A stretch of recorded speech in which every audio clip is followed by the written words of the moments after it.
Bhopal, Madhya Pradesh, absolutely in the heart of India, right in the centre of things. Sporting curriculum, the cultural curriculum, the arts, all of this is distinctive whole person education done the Shrewsbury way, which we're very excited to be sharing in this wonderful community in Bhopal.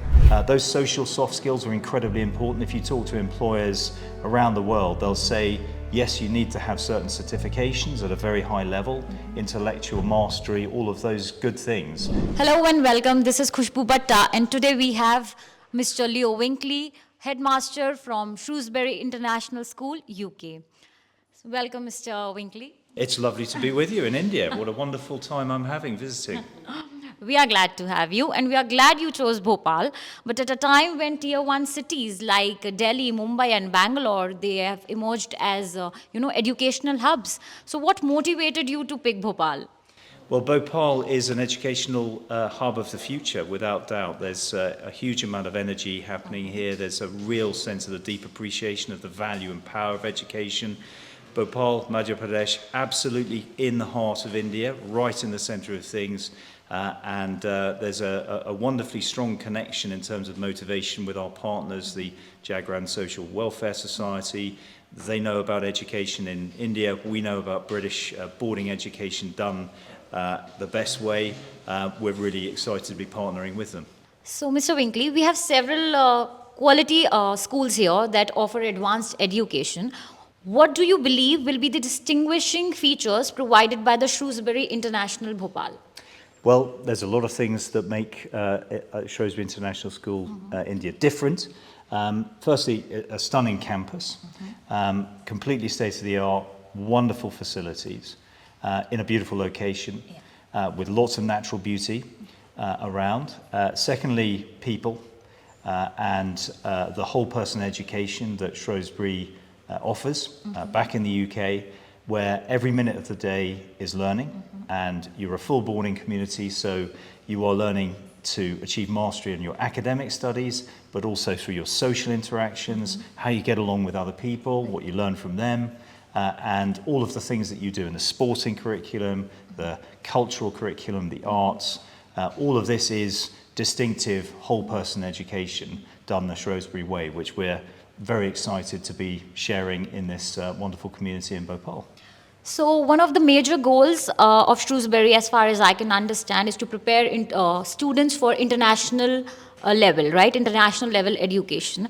So, what do you think, what support systems do you believe are essential for Indian students studying abroad?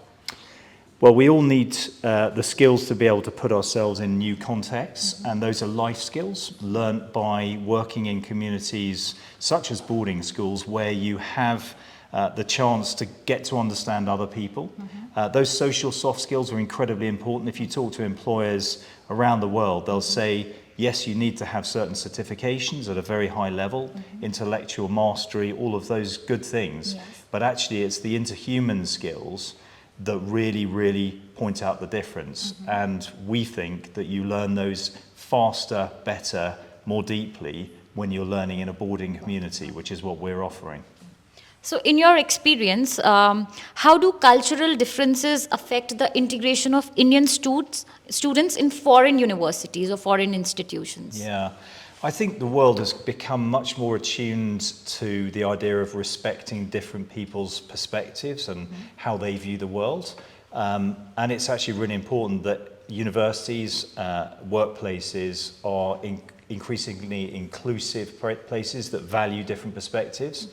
There is another version of reality which says the world is becoming very polarized between people who see things this way and that way, and if you're in the middle, then you're sort of somehow not to be listened to. And I think it's really important that educational institutions, whether schools or universities, are educating people for nuance, for listening, for empathy, for understanding other perspectives. Because if the world turns into a polarized between right and wrong, that's going to be a rather dark world. And we want our children to be educated for a bright world that is more interested in how other people think than how we ourselves think.